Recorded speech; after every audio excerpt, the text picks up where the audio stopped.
Alhamdulillahi Rabbil Alamin. Wa sallallahu wa sallama wa barak ala nabina Muhammadin wa ala alihi wa sahbihi ajmain.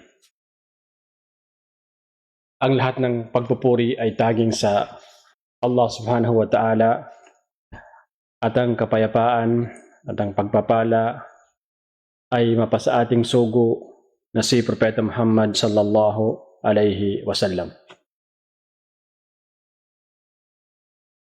Una sa lahat, ako po ay nagpapasalamat sa OMYU, Union of Muslim Youth Organization, sa pagbibigay sa atin ng opportunity para makapagbigay ng ilang kaalaman patungkol sa ating relihiyon, ang relihiyong Islam. Sadyang napakahalaga sa mga panahon na ito na tayo bilang isang Muslim o tayo bilang isang sambayan ng Muslim ay magbibigayan ng kaalaman.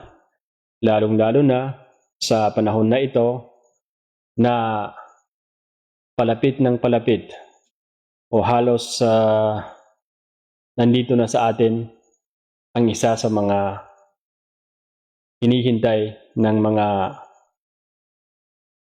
Kristiyano, na ito yaong kanilang pag-celebrate o mga gawain na patungkol sa kanilang relihiyon, itong tinatawag nilang piyesta o kapistahan sa paparating na sa December 25 taon-taon. Ang pwede nating matalakay sa mga sandaling ito o ang binigay ng OMYU na topic para sa atin dito ay ang patungkol sa mga pag-uugali o mga asal ng isang Muslim sa panahon ng Christmas na ito. Etiquettes of a Muslim during the Christmas season. Bilang unang salita, tayo na mga Muslim ay naniniwala na ang Islam ay ito lamang ang relihiyon na mula sa Allah subhanahu wa ta'ala na tunay at makatotohanan. At ito lamang ang tanging relihiyon o di kaya ito lamang ang tanging daan o landas upang ang tao ay matatamo niya ang kaligtasan dito sa buhay, dito sa mundo at saka sa kabilang buhay. Ang bagay na ito ay halos pinagkakaisahan ng lahat ng Muslim sa buong mundo, na ang Islam ay tunay na relihiyon na galing sa Allah subhanahu wa ta'ala, at ito lamang ang daan upang tayo ay maligtas dito sa buhay sa mundong ito at sa kabilang buhay. Pero gayon pa man mga kapatid, ay hindi rin natin may pagkakaila na may mga ibang relihiyon na liban sa relihiyong Islam. At isa pang bagay na makikita natin na ang halos karamihan sa mga taong naninirahan sa lupang ito ay hindi sila mga Muslim. At sila, ang mga taong ito, ay ang kanilang kinaaniban na relihiyon ay wala sa tinatawag na relihiyong Islam. Ibig sabihin, iba ang kanilang pinanghahawakan o kinaaniban na relihiyon. At walang kinalaman dito ang Islam. Ibig sabihin, malayo sa tinatawag na relihiyong Islam ang kanilang relihiyon na kinaaaniban. Gayunpaman, makikita natin na sila na mga hindi Muslim ay meron silang mga paniniwala sa kanilang relihiyon na kung susuriin mabuti ay matatagpuan na wala talaga ito sa kanilang relihiyon. So, hindi na nga ito kasama sa relihiyong Islam at yaong bagay na ito ay hindi rin konektado sa relihiyon na kanilang kinaaaniban. Kaya ang masasabi natin dito ay ito yung tinatawag na mga uri ng syirkiyat, mga pagtatambal sa ilalim ng pagtatambal. Ibig sabihin, ang relihiyon na kumbaga ito'y taliwas sa katuruan ng mga propeta at taliwas sa relihiyong Islam at lalong may mga gawain sila dito na taliwas pa rin sa relihiyon na ito na kanilang kinaaaniban. O di kaya, meron silang mga ginagawa na mga pagbabago sa ilalim ng kanilang relihiyon. Pwede tayong magbigay ng mga halimbawa patungkol sa bagay na ito. Halimbawa, ang mga taong naninirahan sa Pilipinas ay halos ang kanilang sinasabi di umano ay Romano Katoliko. Ang ilan sa mga nagsasaliksik o mga researcher, ang kanilang sinasabi na almost 80% o mahigit 80% ang mga tao dito sa Pilipinas ay Romano Katoliko. Pero gayon pa man, makikita natin na may mga ibang relihiyon sa mga hindi Muslim o ibang relihiyon na hindi Muslim na meron silang kumbaga paniniwala o meron silang mga pagbabago sa ilalim ng relihiyon ng Romano Katoliko. Tulad halimbawa, ang kanilang tinatawag na itim na Nazareno, yung Black Nazareno, na sa tingin ko, ito'y tanging makikita lamang dito sa Pilipinas. At wala kang makikitang, kumbaga, itim na Nazareno sa ibang lugar. So, kumbaga, ito ay pagbabago sa relihiyon ng mga Kristyanismo. Kaya masasabi natin dito, ito'y pagbabago sa loob ng pagbabagong relihiyon. Kumbaga, relihiyon nga na ito'y binago dahil nga sa taliwas sa katuruan ng Islam, pero sa ilalim nito ay meron pa ring pagbabago o meron pa ring mga bida. Pagbabago sa ilalim ng relihiyon na ito. Kaya itong itim na Nazareno, masasabi natin na ito'y panibagong relihiyon sa ilalim ng relihiyon ng Kristyanismo. At meron pang isa, tulad ng halimbawa, Iglesia ni Cristo, na ito'y itinatag lamang noong taong 1914. So, ibig sabihin, bago lamang ito. Bago lamang ito dahil nga sa ang pagtatag nito ay noong taong 1914. Kaya ito'y masasabi natin na panibagong relihiyon na naman. Panibagong relihiyon na naman ito. So, napakarami ng mga ibang pang bagay na masasabi natin na pagbabago sa loob ng bagong relihiyon itong relihiyon ng mga Kristyanismo. Kung babalikan natin ang ilan sa mga relihiyon na ito, tulad ng Iglesia ni Cristo, ay hindi sila sumasang-ayon sa panahon ng kapanganakan ni Isa alayhis salam na di umano ay dito nataon sa December 25. At meron pang ibang relihiyon na ganun din ang paningin, hindi sila sumasang-ayon na ang kapanganakan di umano ni Isa alayhis salam ay nataon nitong December 25. Pero hindi natin yan tatalakayin dahil nga sa ibang historian o ibang kumbaga talakayan ito'y about sa history, hindi natin ito tatalakayin. Pero ang sinasabi lamang natin dito ay yung tinatawag na may mga ibang nagsasabing sila di umano ay Kristyanismo pero hindi sang-ayon sa kapanganakan ni Isa alayhi salam. Oo.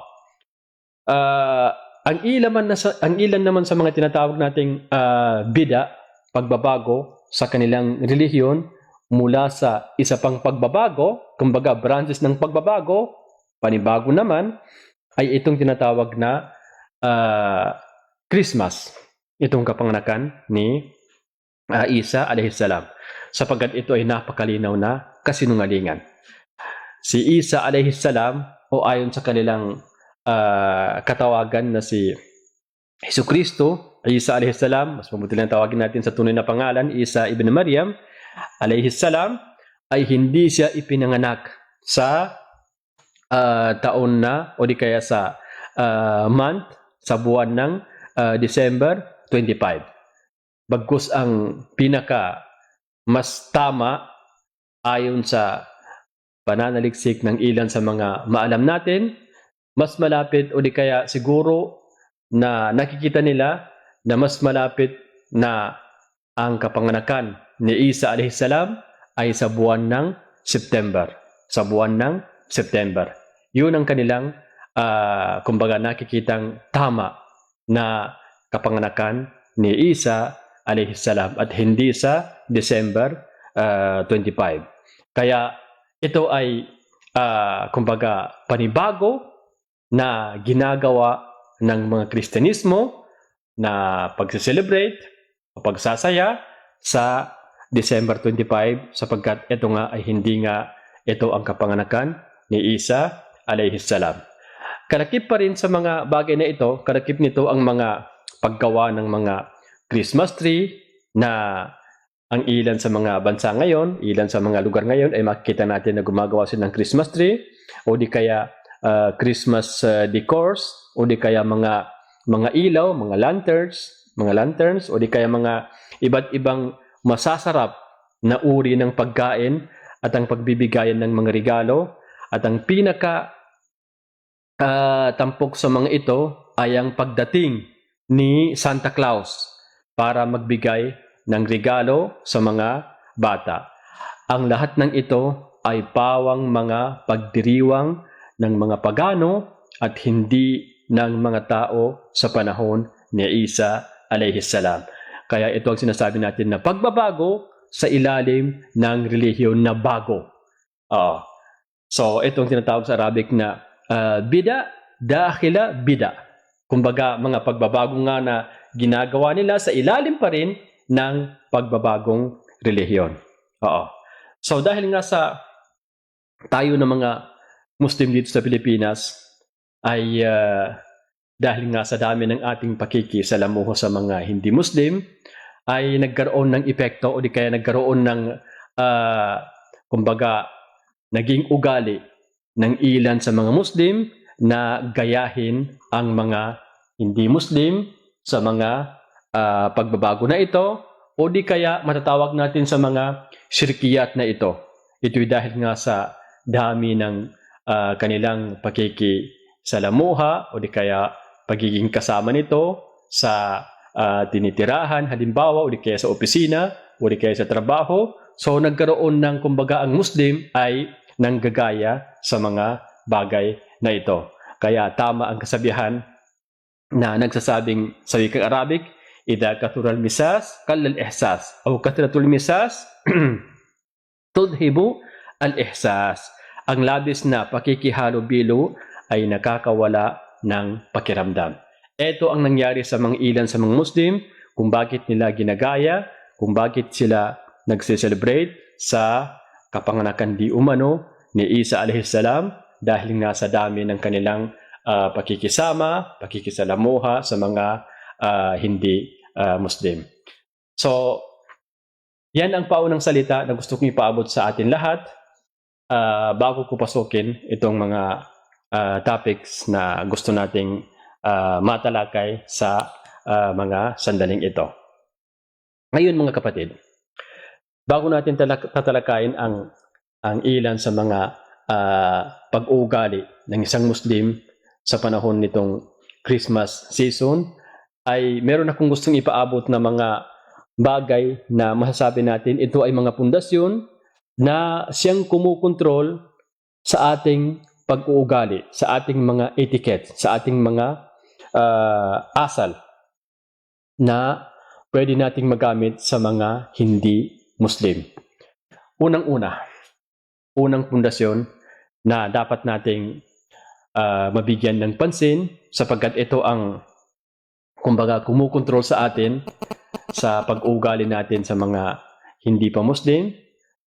Unang-una, dapat nating malaman na ang Allah subhanahu wa ta'ala ay binigyan niya ng parangal ang tao sa kauna-unahang paglikha niya sa ating ama na si Adam alayhi salam. Sinabi ng kataas-taasan sa banal na Quran, وَلَقَدْ كَرَّمْنَا بَنِي آدَمَ وَحَمَلْنَاهُمْ فِي الْبَرِّ وَالْبَحْرِ وَرَزَقْنَاهُمْ مِنَ الطَّيِّبَاتِ وَفَضَّلْنَاهُمْ عَلَى كَثِيرٍ مِمَّنْ خَلَقْنَا تَفْضِيلًا. Ang malapit na kahulugan nito, at tunay na aming ipinarangal ang anak ni Adam alayhi salam at aming silang dinala sa pamamagitan ng paggawad ng mga sasakyan sa kalupaan at sa karagatan. At aming silang tinustusan ng mga mabubuting bagay at aming silang ginawang mas higit, mas higit sa mga karamihan sa aming mga nilikha. Kaya ito ang kauna-unahang masasabi natin na ang tao ay binigyan ng parangal ng kataas-taasan, ang Allah subhanahu wa ta'ala. Ang pangalawang bagay na masasabi nating pundasyon na siyang kumukontrol sa ating mga pag-ugali sa mga hindi Muslim, makikita natin na ang lahat ng relihiyon, lahat ng relihiyon, ay meron silang sa wikang Arabic ang tawag na sa wikang Arabic na al-qawasim al-mushtaraka. Meron tayong kumbaga common na kung saan dito ay nagkakatagpo-tagpo ang lahat ng relihiyon. Maging ito man ay sa tinatawag na akida, paniniwala, at gayon din sa mga iilang sa mga etiquette, mga pag-uugali o mga asal. Kaya nga wala kang makikitang relihiyon, ito na yung mga halimbawa nito, wala tayong makikitang relihiyon na nagbibigay pahintulot upang ikaw ay magsinungaling. Lahat ng relihiyon ay nagsasabing itong pagiging sinungaling ay isang masamang ugali. At wala ka rin makikitang relihiyon na nagsasabing may kapahintulutan ang pagnanakaw. At gayon din, makikita natin na karamihan sa mga relihiyon ay nagsasabing mayroong tinatawag na mga ipinadalang propeta. May mga propeta. Gayon din, sila ay naniniwala na mayroong pagbabangon muli sa ating katawan. Kumbaga tayo ay nabubuhay, and then pagkaraan nito tayo mamamatay, and then pagkaraan noon ay ibabangon tayo muli upang tayo ay kumbaga makakalasap ng parusa sa sino mang gumawa ng mga masasama at makakatanggap naman ng gantimpala sa sino mang gumawa ng kabutihan. So may mga bagay na kung saan ang mga relihiyon ay halos nagkakaisa sila dito tulad ng ating binanggit dito. So dahil nga sa meron tayong pinagkaisahan, so hindi pala kumbaga maging problema na dito sa mga bagay na ito ay ito ang ating gawing daan upang anyayahan sila sa ating relihiyong Islam. Ang pangatlong bagay ay pwede nating sabihin na pwede tayong mabuhay kahit na nagkaroon ng iba't ibang relihiyon. Ito yung masasabi natin na kabilang sa panawagan ng Islam na hindi problemang ako ay isang Muslim at ikaw ay isang Kristiyano at yung pangatlong tao naman ay masasabi natin na Budismo o ano pa mang relihiyon ang kanyang kinaaaniban o sabihin natin na Hudyo. Sapagkat ito'y makikita natin na ang Propeta Muhammad sallallahu alaihi wasallam noong panahon siya ay napadako sa Madina ng kanyang hijra paglipat mula Makkah papuntang Madina, ang kabilang sa kanyang ginawa ay gumawa ng kasunduan. Gumawa ng kasunduan siya at ang mga Hudyo na nakatira dito sa Madina upang maisaayos nila sa pamamagitan ng kasunduang ito, upang maisaayos nila ang mga bagay na siyang namamagitan sa pagitan ng mga Muslim at saka ng mga hindi Muslim. At ang ginawa ng sugo, sallallahu alaihi wasallam, ay ginawa niyang itinira ang mga Yahudi na bahala silang magbigay ng hatol sa kanilang relihiyon o sa kanilang mga kabatasan. At binigyan din sila ng tinatawag na freedom. Freedom sa kanilang relihiyon na Hudyo nang hindi sila pakikialaman. Pero darating ang pang-apat na masasabi nating pundasyon na kinakailangan magawa natin ay itong tinatawag na pagiging obliga ng pag-anyaya o pagpapaabot sa relihiyon ng Allah subhanahu wa ta'ala. Sapagkat sinabi niya sa banal na Quran, "Ud'u ila sabili rabbika bil hikmati wal mau'izatil hasana wajadilhum billati hiya ahsan."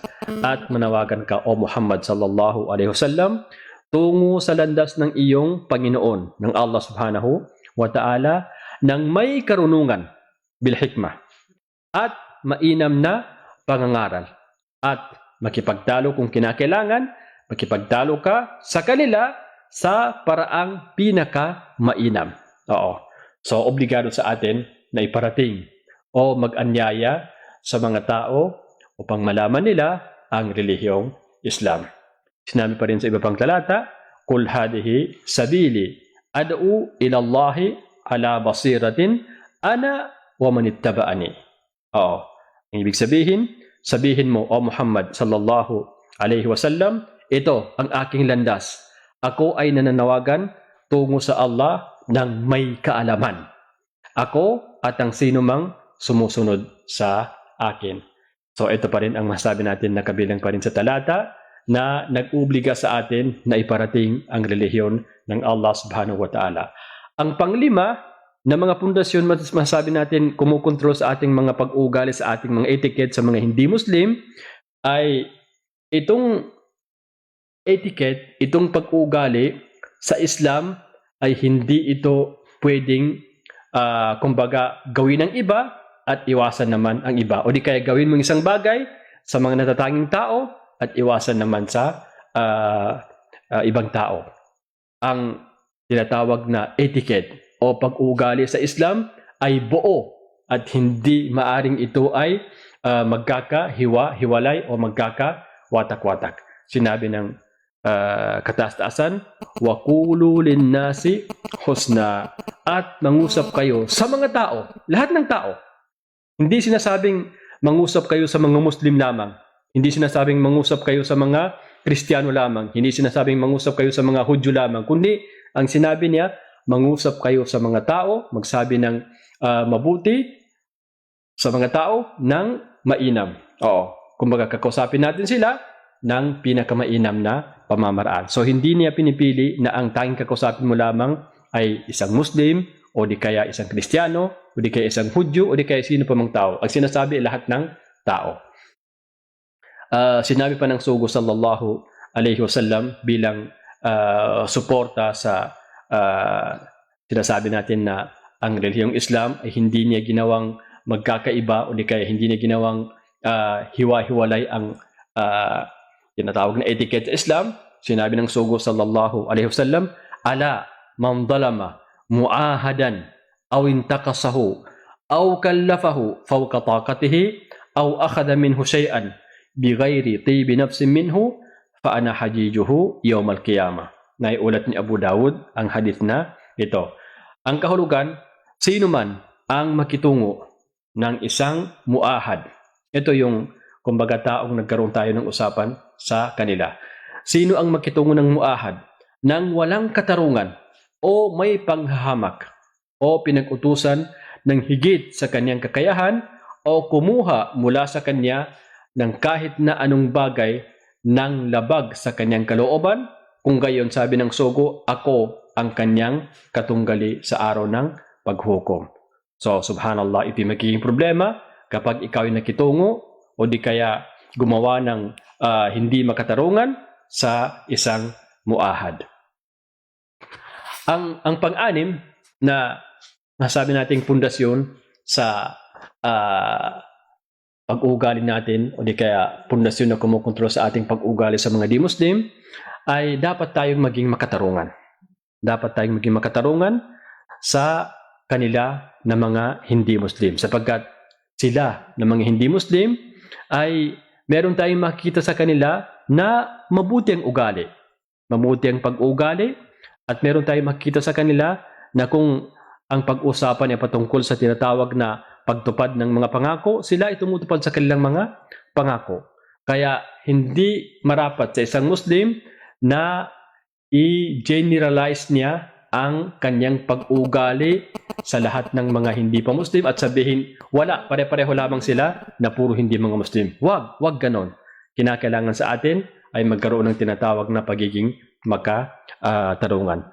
Sapagkat tulad ng sinasabi natin kanina, na mayroong sa kanilang mga mabuti naman ng ugali at mayroong sa kanila na mga tumutupad ng kanilang mga pangako at mayroong sa kanilang mga tao na kumbaga kapag nangungusap sa atin ay hindi naman o di kaya iniiwasan na magsisinungaling sa kanilang mga pananalita. Kaya wag natin i-generalize ang paghatol sa mga hindi pa Muslim, sapagkat tulad ng sinasabi natin na sila ay magkakaiba-iba. Sinabi ng kataas-taasan, laysu sawa'a min ahlil kitabi ummatun qa'imatun yatluna ayatillahi ana al-layli wa hum yasjudun yu'minuna billahi wal yawmil akhir wa ya'muruna bil ma'rufi wa yanhauna 'anil munkari wa yusari'una fil khairati wa ulaika minas salihin. Ito ay sa mga binigyan ng kasulatan na kung saan yumakap ng Islam. Tinanggap ang Islam sa mga Hudyo sa panahon ng Propeta Muhammad sallallahu alaihi wasallam. At gayon din sa panahon natin ngayon, makikita natin na napakaraming yumayakap sa pananampalatayang Islam. Ito'y dahil nga sa nakikita nilang ito ang tunay na relihiyon, kaya sinabi sa talatang ito, hindi sila magkakatulad. Mayroong pangkat mula sa mga angkan ng kasulatan na matuwid. Bumabasa ng mga talata ng Allah subhanahu wa ta'ala sa mga oras ng gabi at sila ay nagpapatirapa. Naniniwala sa Allah at sa huling araw, sila ay nagtatagubilin ng mabuti, nagbabawal ng ipinagbabawal, at nakikipag-unahan tungo sa mga kabutihang gawain. Sila ang mga yaong matutuwid. Kaya ito yung mga taong kumbaga yumakap sa Islam sa panahon ng Sugo sallallahu alaihi wasallam. Pangpito, at ito lang pinakahuli na dapat mabigyan natin ng kumbaga concern o di kaya mabigyan natin ng muraa, kumbaga dapat maisa sa ulo natin ang mga pundasyon na kumukontrol sa ating pag-ugali sa mga hindi pa Muslim. Ang Islam ay ginawa niya na ang habag at ang pagiging mabuti sa mga taong hindi natin kumbaga iba ang kanilang relihiyon. Ginagawa niya itong pagiging pagkaroon ng habag at pagkakaroon ng pagiging mabuting ugali ay ito'y kabilang sa mga fundamentals, kabilang sa mga saligan ng Islam kung tayo ay nakipag-deal o kung tayo ay gumagamit ng ating mga pag-ugali sa mga hindi pa Muslim. Sinabi ng kataas-taasan, la yanhakumullahu anil ladina lam yuqatilukum fid dini wa lam yukhrijukum min diyarikum an tabarruhum wa tuqsitu ilayhim innallaha yuhibbul muqsitin. Innama yanhakumullahu anil ladina qatalukum fid dini wa akhrajukum min diyarikum wa dhaharu ala ikhrajikum an tawallawhum wa may yatawallahum fa ulaika humud dhalimun. Hindi kayo pinagbawalan ng Allah subhanahu wa ta'ala sa kanila na hindi nakikipaglaban sa inyo sa relihiyon at hindi nagtaboy sa inyo sa inyong mga tahanan, na sila ay pakitunguhan ninyo ng mabuti at makatarungan. Tunay ng Allah subhanahu wa ta'ala ay nagmamahal sa mga taong makatarungan. Ang ipinagbabawal ng Allah subhanahu wa ta'ala sa inyo ay sila na nakipaglaban sa inyo sa relihiyon at nagtaboy sa inyo sa inyong mga tahanan at tumulong sa iba upang kayo ay mapalayas, na sila ay gawin ninyong tagapangalaga. At sino man ang makikitungo sa kanila bilang tagapangalaga, sila ay mga yaong lumalabag. Kaya ito'y napakalinaw na magkaiba ang ating gawing pag-uugali, ang ating pakikitungo sa mga sila na nagtabi sa atin o nakipaglaban sa atin, kakaiba doon sa hindi naman nagtabi sa atin at hindi naman nakipaglaban sa atin. So ito ang dapat na mabigyan nating pansin, ang tinatawag ng mga pundasyon na siyang kumukontrol sa ating pag-ugali sa mga hindi pa Muslim. At muli, maraming salamat. Naway kung meron tayong nabanggit na mga salita dito na kumbaga tama o di kaya kagustuhan ng Allah, sana ito'y makakadagdag sa timbangan ng ating gawaing mabuti. At kung ito naman ay mali o di kaya masama, walang kinalaman dito ang Islam. Ang tanging mali dito ay si Satanas at saka ako ang may pananagot.